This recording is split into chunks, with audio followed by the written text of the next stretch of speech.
கொச்சியில் பியூட்டிஃபுல்லான ஐலாண்டில் 600 kayaking book பண்ணது எப்படின்னு நான் சொல்லவா? Welcome to கொம்லாங்கி.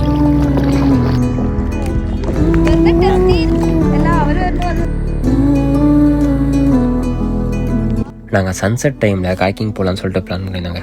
போனது ஒர்த்துங்க. ஸோ 2 பக்கம் ஐலாண்ட் நடுவில் நீங்கள் ட்ரைவ் பண்ணிட்டு போகிறது வேறு மாதிரியான ஒரு ஃபீலாக இருக்கும். ஸோ அங்கே இருக்கவங்களாம் அவங்க ஃபிஷ்ஷிங் பண்ணிவிட்டு அவங்களோட லைஃப் ஸ்டைலை பார்த்துட்டு இருந்தாங்க. ஸோ உங்களுக்கும் டைம் இருந்ததுன்னா நீங்களும் ஃபிஷ்ஷிங் பண்ணலாங்க. கொச்சியிலேருந்து நீங்கள் இங்கே வரதுக்கு ஒரு 18 கிலோமீட்டர்ஸ் இருக்குங்க. ஸோ நீங்கள் ஈவினிங் டைம் பிளான் பண்ணுறீங்கன்னா ஒரு 3 o'clock கிட்டே கிளம்பிடுங்க. ஸோ 1 hour கிட்டே ஆகும் நீங்கள் இங்கே வரதுக்கு.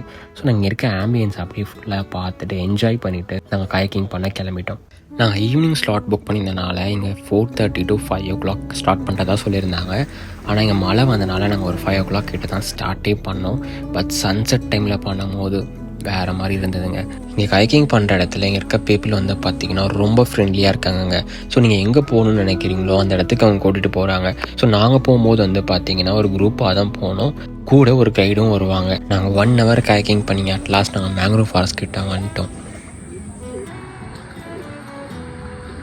இந்த ஃபஸ்ட் டைம் அந்த மேங்க்ரோவ்ஸ்க்கு நடுவில் kayaking பண்ணிட்டு போகிறதே ஒரு சூப்பரான எக்ஸ்பீரியன்ஸுங்க.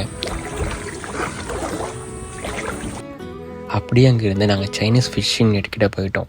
ஸோ நீங்கள் kayaking பண்ணும்போது டேரெக்டாக நீங்கள் ஃபிஷ்ஷிங் நெட்டே வந்து கிட்டே இருந்து பார்க்கலாம். நாங்கள் kayaking போகிறோட எக்ஸாக்ட் லொக்கேஷன் வந்து பார்த்தீங்கன்னா Kayaking கொச்சி. கூகுள் மேப்பில் Kayaking கொச்சி ஆர் ஜாஸ்டர் கொம்லாங்கின்னு சர்ச் பண்ணிங்கனாலே வரும்.